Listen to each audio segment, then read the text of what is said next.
It is so invigorating to be here. Oh my, these women. Oh, see, I spent my entire life with cops and gangsters. I cannot tell you how thrilling it is to be in a room full of estrogen. Oh.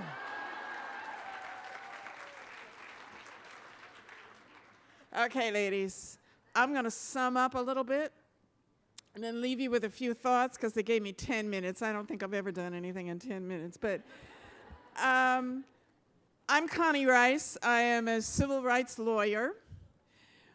But I've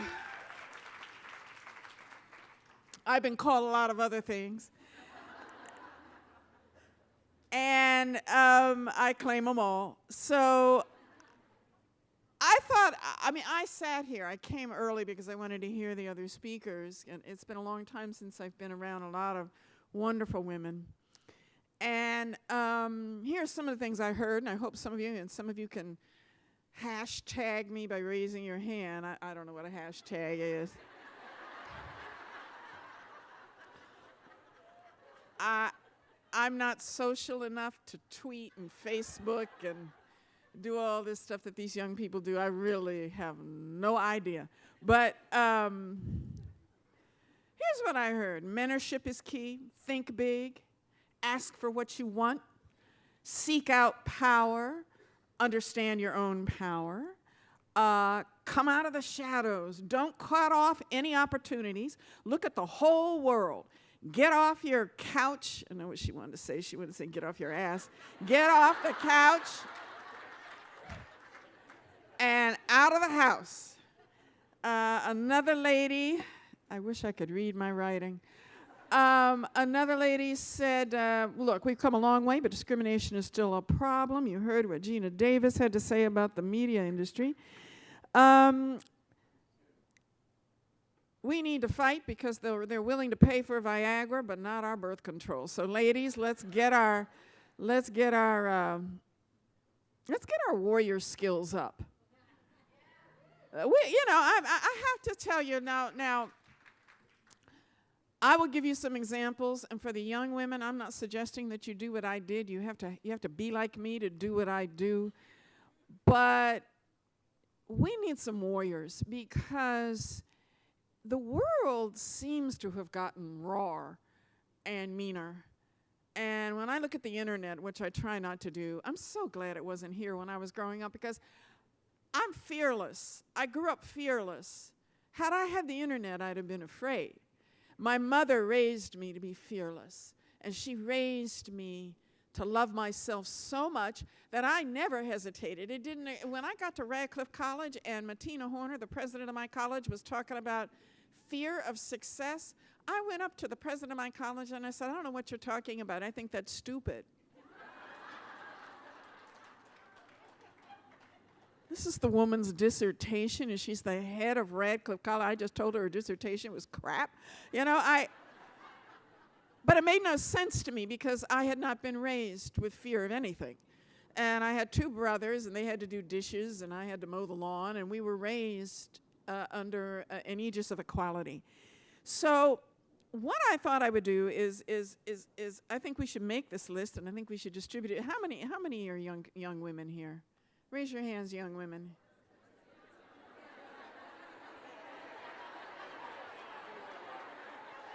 No. No, Sheila.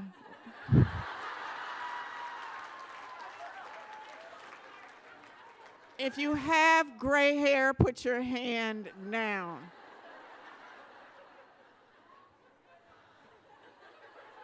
I gave up. I mean, the picture you see of me has red hair. And on my book, my hair is red because it used to be red. I can't dye this. I'm just going to have to be a silver fox. I'm sorry. They call it a color-resistant gray. So for the young women in the room, I wanted to share just a couple of anecdotes with you and then leave you with some thoughts. Sheila, I wish you all the luck in the world. We need you. We've always needed you. She is probably the most effective legislator I've ever had to sue.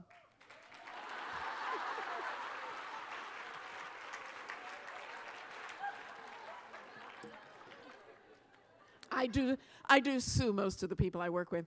Because, they're in public office, and I have to sue the state, and I have to sue the city. And like I told Chief Bratton, I was with him 2 days ago in Manhattan. And the first time I met him, I said, Chief, welcome to Los Angeles. Please don't take it personally, but I'll be suing you next week. When I got out of law school, ladies, for you young women, I got out of law school and I went to, I clerked for 2 years with the Honorable Damon J. Keith, and it was a wonderful experience. If you go to law school, clerk with a judge. And then I went to a big law firm because I wanted some money to pay back some of my loans. I always knew I was going to do public interest law, but I needed a little bit of it. So I went to Morrison and Foerster in San Francisco. And they had this partner there, and he was a real asshole. And I ended up having to work with him. And he was one of the lower-level partners, so he wasn't one of the older partners. Now, the chief partner I chose my partner of my team on the basis that he had 2 daughters in graduate school and a wife who had a graduate degree, and I figured he'd be able to put up with me. Because in these law firms, I wasn't going to put up with sexual harassment. I wasn't going to put up with secondary treatment. And therefore, I had to find somebody who could at least get used to being told what to do by a woman, right? And so I chose Mel Goldman, and I chose well. He's a marvelous man. But he had some real idiots working for him, and I had to work with all of the partners on that team. So, who shall remain nameless, calls me up, and we have these clients from Tokyo. And he calls me up and he says, our clients are in town. Make an appointment at a strip club for tonight's dinner.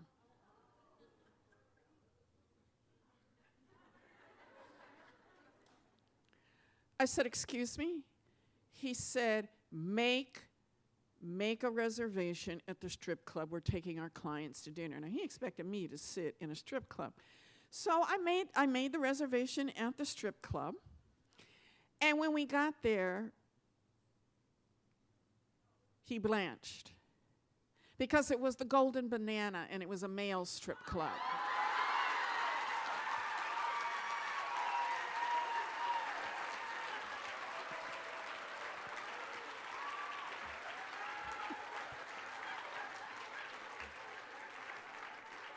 I mean, I don't know what he thought I was going to reserve.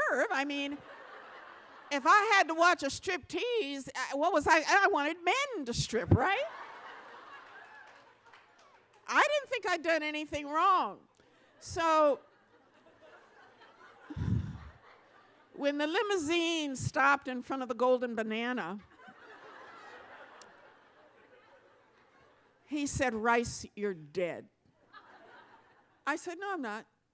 I said, gentlemen, do you want to join me? Of course, they didn't. They laughed and went to a strip club where they had tassels and G-strings. But the next day, Mel Goldman called us in, and he looked at Andy, and he said, what were you thinking? How dare you ask a young woman to make a reservation at a strip club? Don't you ever do that again.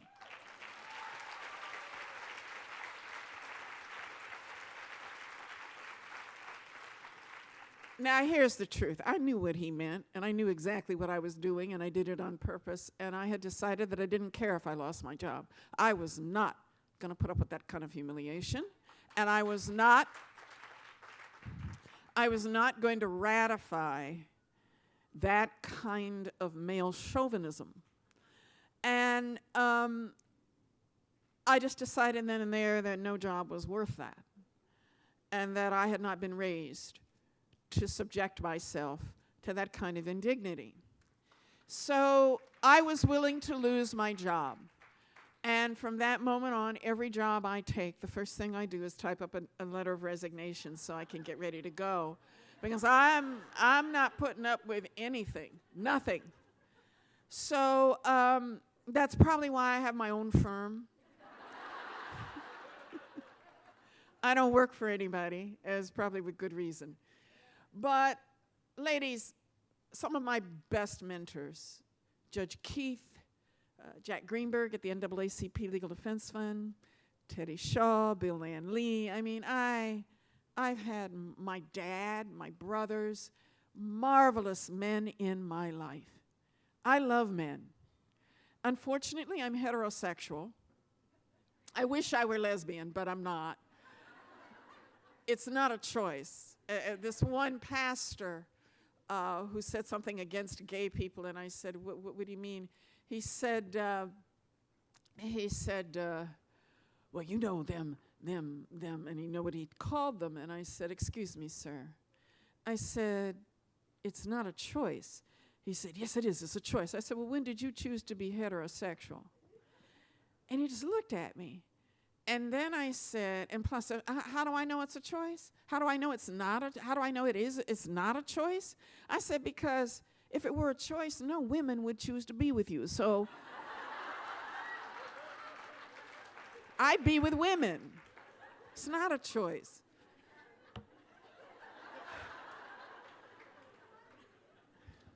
I got asked to leave that ministers' conference, and I'm asked to leave a lot of places, ladies. It's just too bad.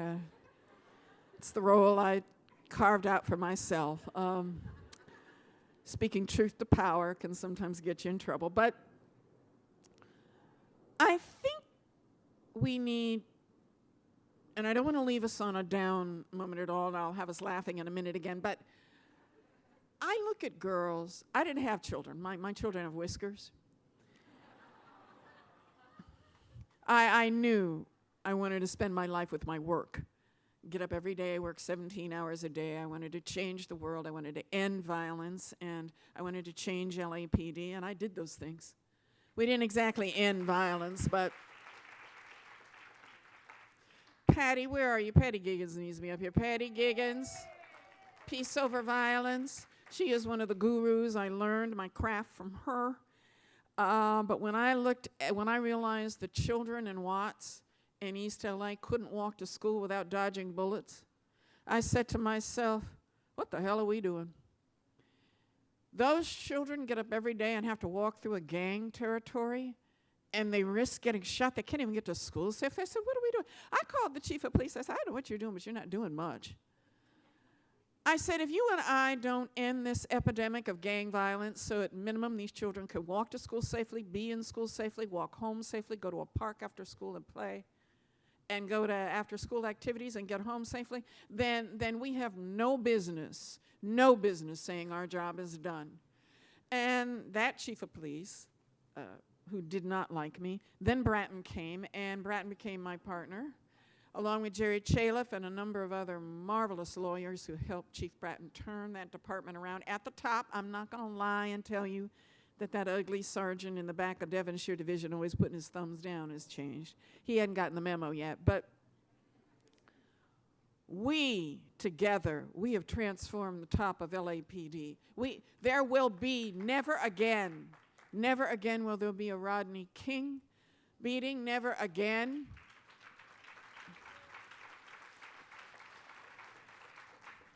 At the top of LAPD, you will never again see the casual racism. You realize that even under Chief Gates, who was chief when I got here, you know what they called the deputy chief of Watts?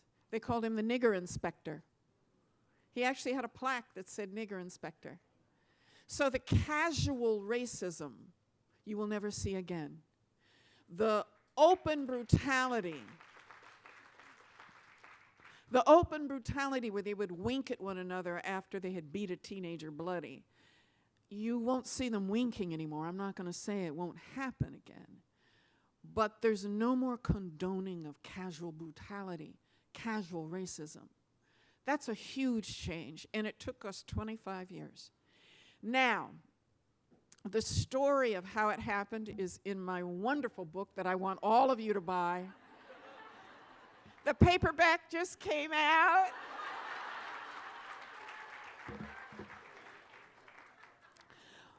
But I tell the story of what it took to turn that police department around and to turn the gang leadership around, because we couldn't have done it without the gang leadership. LAPD now does foot patrols with gang intervention workers.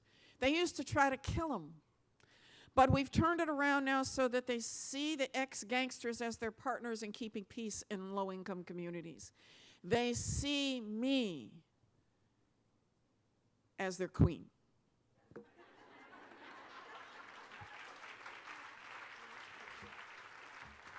I flew back with Chief Beck to attend Chief Bratton's inaugural. This is how far we've come. Remember the day I met him, I told him I was suing him the next week, and he said, no, come on inside. For 7 years, every day of the next 7 years, I would drive my little Prius into the parking lot of Parker Center. Chief Pasinger, the first day I had my car over the transom and in the parking lot, and I parked next to the chief, because where else would I park? He came racing out of Parker Center and said, who are you? You can't be in here. That's a liberal car. We don't allow liberal cars. I told him if he didn't get away from me and my car, I'd have him arrested. He's now one of my best friends. He's got me on speed dial, and he calls me his work wife. They all call me their work wife. Don't worry, I contact the real wives and let them know there's no misunderstanding. But I'll take work wife over a lot of other names they used to call me. So I had to stop fighting them, suing them, dragging them into court every chance I got.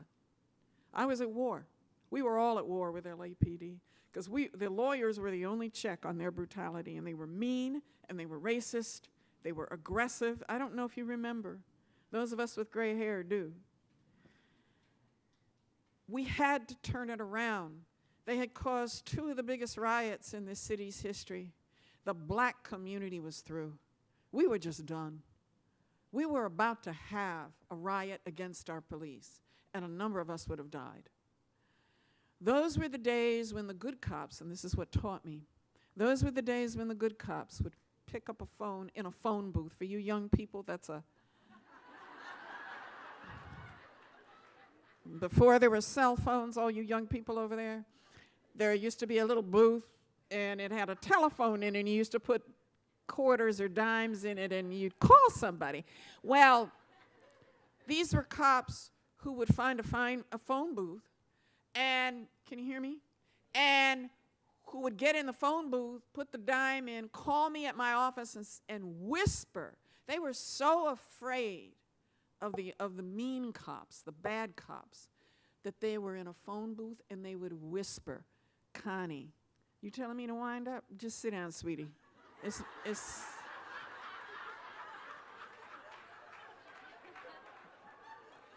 You might as well sit down, because I'm on a roll now, and I'm not stopping. Thank you for doing your duty. She did her job, okay?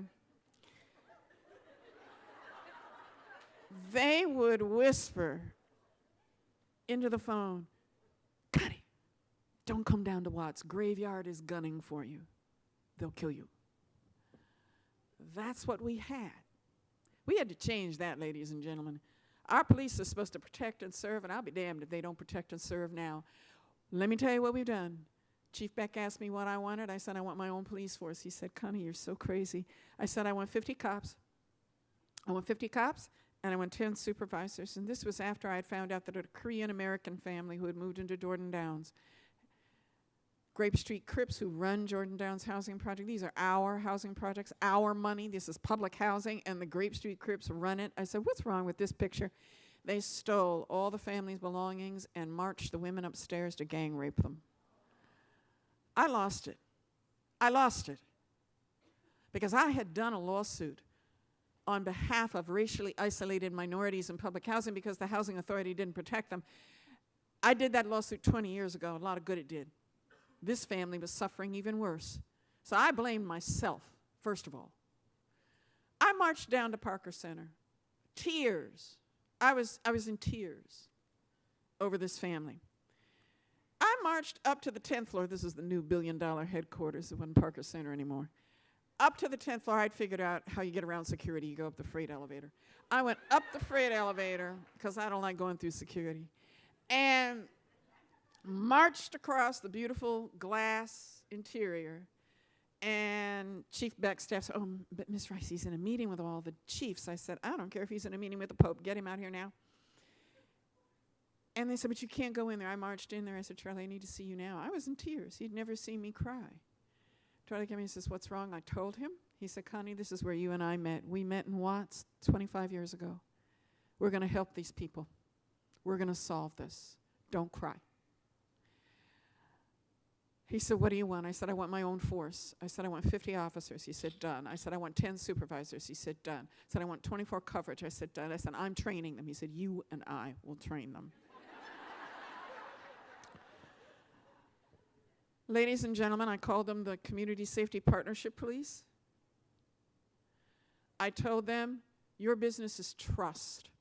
Your business is not arrests. You will not be making arrests. You will be building trust with the poorest people in LA. And there will be 10 of you for 4 housing projects. 10 in Jordan, 10 in Imperial, 10 in Nickerson, and 10 in Ramona Gardens. The grandmothers cussed me out. They said, you light, bright, damn near white bitch. That's usually the term of endearment I'm addressed with. How dare you turn our housing project into a police state? How dare you? Get those cops out of here. We hate these cops. We hate pigs. They just carry it on. I said, yes, you blame me. Don't blame the cops. I did this. Blame me. Because I think safety is the first civil right, and I think freedom from violence is the first freedom, and I think you ought to have them, and I'm going to do everything I can. We got to do this experiment. They cussed me out again. So the cops arrive. My newly trained cops, I told them, you will not be promoted based on how many arrests. You're not like the other cops. You are the only cops in LAPD who will be promoted based on how you demonstrate to me that you avoided arresting children. You will be promoted based on how you demonstrate to me you serve the elders of these housing projects. You will be promoted based on demonstrating to me that you serve these populations. So, yes.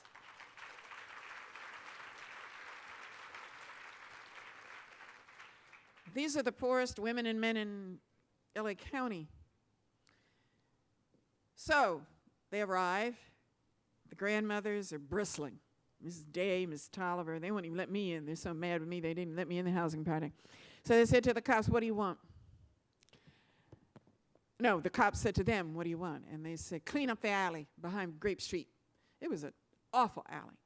Mattresses where people had open air sex. People would shoot up drugs in that alley, and there was feces, and it was just a mess. Public Works would not come down there because they were afraid of Grape Street. And bottom line, LAPD called out Public Works and said, if you don't have your cleanup trucks here tomorrow, we'll arrest you. The next day, they had 12 trucks, so you couldn't even get in the alley. They steam cleaned everything. By the time they got done, LAPD went down to the floral market and got flowers and palm trees, and it looked like a patio cafe. By the time they were done, you could have done surgery in that alley. The grandmothers were elated. Next, LAPD heard that the grandparents of a lot of the youngsters had diabetes but had never been diagnosed. They called up USC and brought those huge trailers. They're like hospitals on wheels. Brought them down to Jordan and to Nickerson and to Imperial and had everybody tested for diabetes. Next, the principal at Markham said the kids couldn't afford tablets and they wanted to be able to teach them things on the computers. So LAPD went to the west side. They raised $300,000 in 2 days. Now you know this city is richer than Zeus. There are people on the west side who have marble driveways. Now, I told this man who had a marble driveway, I said, you don't know what to do with your money. Give me your money.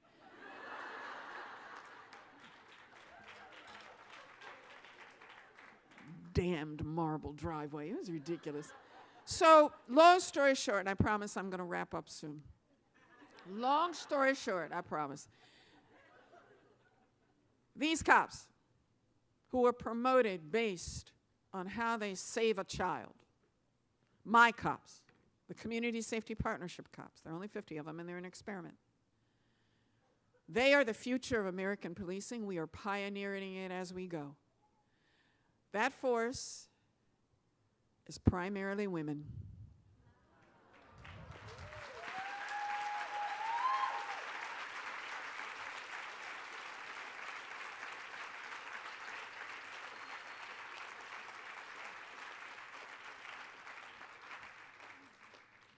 and primarily of color.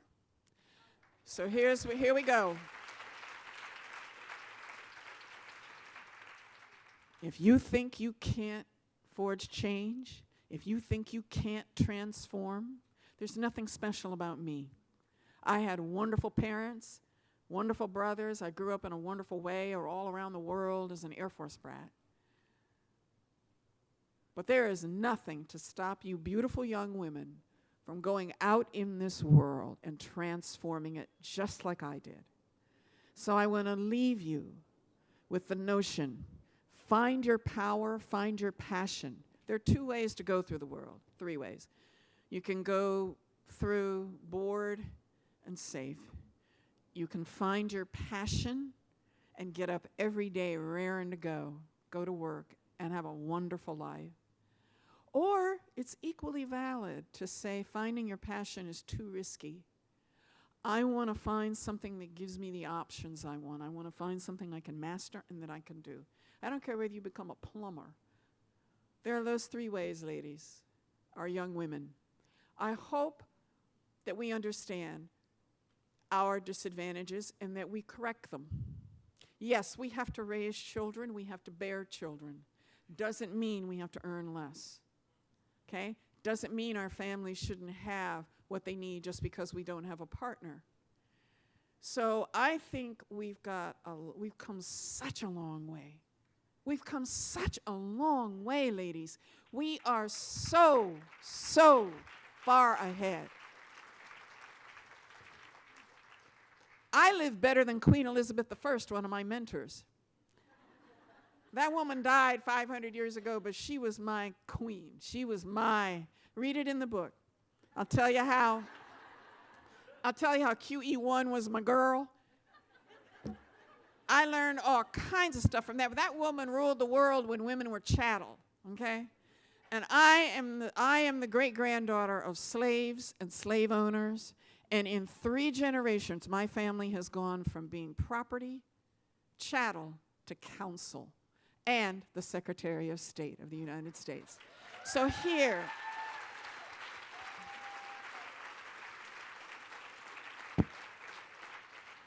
I love this country. I revere this country. And we have a hell of a lot of work to do.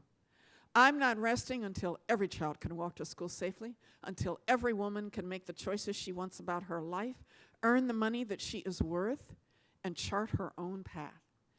Every child should thrive, and every child should have an opportunity to become what they can be.